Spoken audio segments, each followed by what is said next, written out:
And finally, back to that long road we mentioned at the beginning of this report. It is mine. After 47 years, I've chosen to retire. So this will be the last time I'll say, Paul Venema, KSAT12 News. Oh, just as we expected, with a load of class. That was Paul Venema signing off last night. It is a very special day today here at KSAT12. Veteran reporter Paul Venema is retiring today. Yay, congratulations.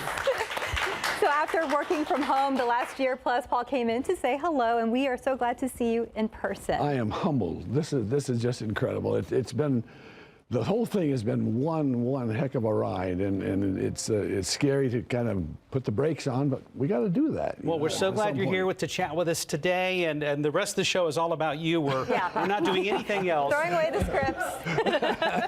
So, Paul, we know you've obviously covered a lot. What story or stories stand out most in your memory? You know, that's a challenging question. 47 years, you've covered a few stories. You know? I mean, we've from spot news, hurricanes, and so forth. But I think the ones that have been most meaningful are the ones that I've started at the very beginning of the story as it developed and carried it all the way through to where I usually end up is in court covering a trial. And two of those really stand out to me is the Branch Davidian standoff in Waco was one of those stories where we were there. We spent 51 days in Waco covering that thing round the clock, and then to have that thing finally come to an end, and then there's where I came to an end up there. Look at that hair. But seriously, what struck me most about that was watching this thing develop, and being what we do in the news business, we're very competitive, and so everybody's working hard at that thing. When the compound was finally burning, I happened to be there live doing a live shot for the noon show, and I was all excited. We were really out there on TV live covering this thing, and I was excited for what we do. That's what you get excited about. And then it occurred to me that there are little children in this place who are burning to death, and it put everything in perspective for me in terms of what we do for a living, and made me realize what we do is so important, but we can't lose sight of the fact that we're dealing with people, and that's been the I think the key to this whole business for me is people, and that brought that whole people part of this into perspective. Amen to that, Paul. Yes, we can really we see that in your work, and that's why we all love you, and everybody at the courthouse loves you. So that's that stands out. Well, yeah, and getting back to the Branch Davidians, as mentioned, starting from the beginning, we covered that. But then a year later, there was some of the Branch Davidians on trial here in federal court.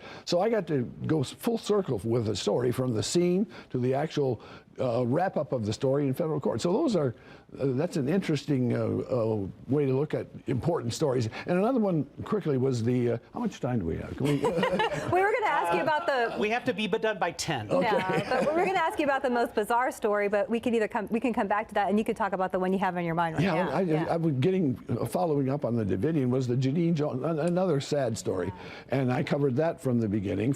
Known as the killer nurse. The killer nurse, when that first started developing in the 80s, and then covered that, and I covered the story itself. I covered her trial where she was sentenced to life in prison, and I covered her when she got out of prison 30 years later. So you've been around a while when you've done something like that. But that's another one of those stories that I was able to follow, start at the beginning and follow it through all the way to get me into where I love to be, and that's in the court. Full circle. Yes, full circle. Those were sad stories. What about bizarre? What comes to the top of your head for that? Well, there's a lot of those as well, because I bet. we're probably not going to talk about too many of those here. No, this again relates to a difficult story that we've been dealing with. This baby King J, this child who was killed and buried, and everybody, there was a fake kidnapping. You know the story. Anyway, there was some questions about his paternity in that situation. So I went to prison and interviewed a fellow who claimed that there he is right there, who claimed that he was the biological father, and he told me, he said, look, I feel so strongly about this. I've written a story in honor of baby King J. A song. I'm sorry, yeah. And he said, would you like me to sing it? I said, yeah, I've never had anybody sing to me in prison, right? And he proceeded to rap to you. Yeah, it was his Wow. version. It was, and that's him there. It was just one of those crazy standout kind of stories. Well, that's crazy. So what's it been like working at KSAT all these years? And did you work every year of your broadcast career here at KSAT? I have, with the exception of radio. I started out in radio, but yeah, this is my television career. What's that been like? Long. That's all, folks. We'll be right back. No, I'm kidding. I'm kidding. No, it has been so incredibly rewarding. I wouldn't tell our general manager this, but I probably would have done it for nothing. You know, I mean, it's one of those jobs that consumes you. You live it, and it becomes you. And you guys being in the business, you understand this. It totally envelops you. It becomes you, and so it's part of me. You know, it's who I am. Well, Paul's going to be back after the break to tell us more about what's next now that he is retiring. So please don't go anywhere just yet. Okay. And please don't go anywhere. Not allowed to leave the building. Thank you. I'll be back. We'll be right back.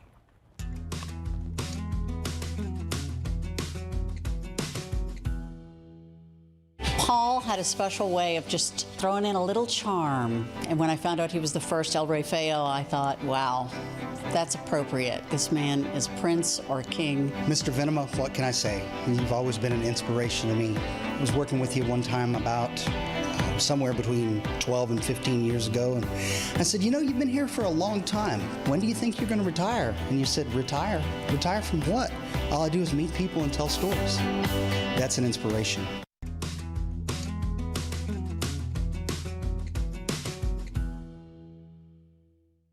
Hey, Paul Venema, I just want to say congratulations on your retirement. We are sure going to miss you, man. And, we're not going to miss you because we're still going to be seeing you. I think of you, I think of integrity and journalism, always wonderful, great stories, smart. Integrity is the right word, I guess. So anyway, I love you and congratulations. I'll see you out on the road. Life's highway.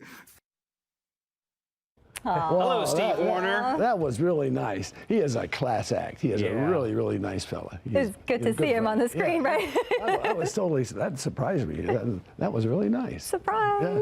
Well, here's Paul, 47 years in TV news. It's more than a career, of course. It's a legacy, and our KSAT family here feeling a little bittersweet today. If you're just now joining us, we are celebrating Paul Venema's career on his last day at KSAT. That has to be surreal to hear, Paul. Boy, it is. It really is. Yeah, I don't want. We found some vintage Paul Venema reporting, some pretty hardcore stuff. Take a look at this, Paul. Since we're in the business of recording events as they happen, we wanted to show you some of the things we've captured on videotape, but have kept a secret until now. Take, for example, courthouse reporter Paul Venema, a serious, dedicated, no-nonsense journalist.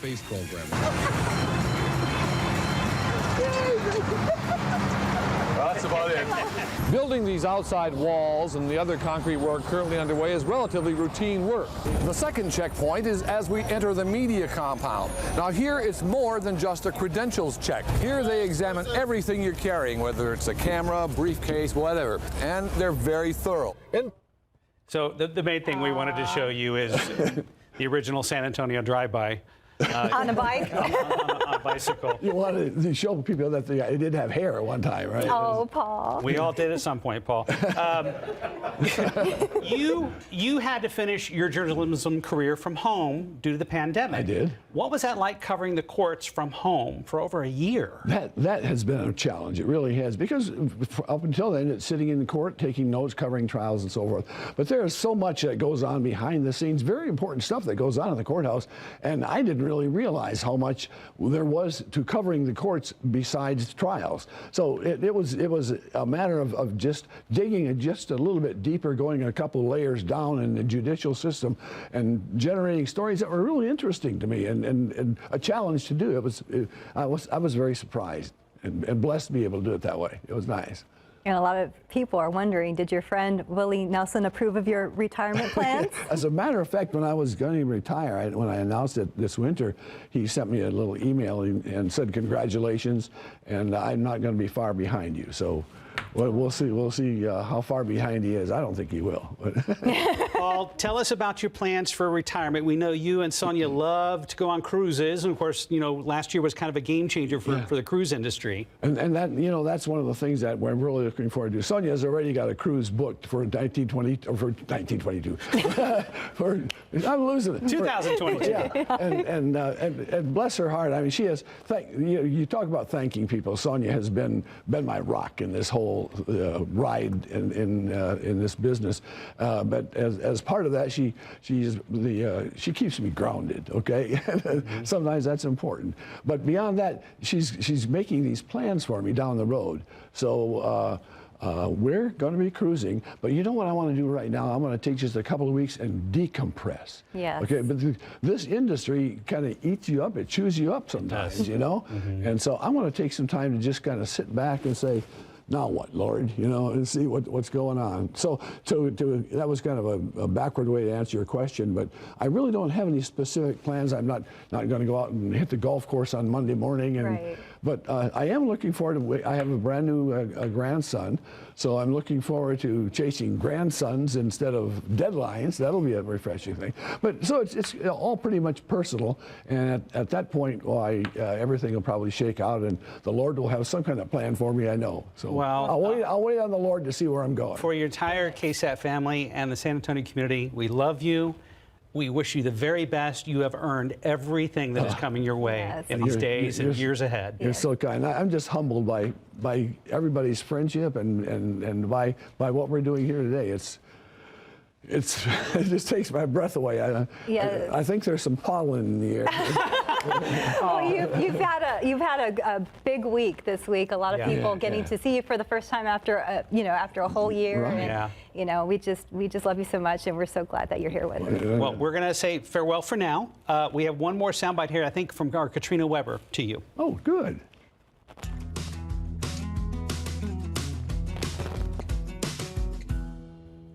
I have so much enjoyed working with you for the past 12 years of my career at KSAT. You are the consummate professional, a gentleman, and a good guy who always brought a smile to my face. Oh, that day's finally come.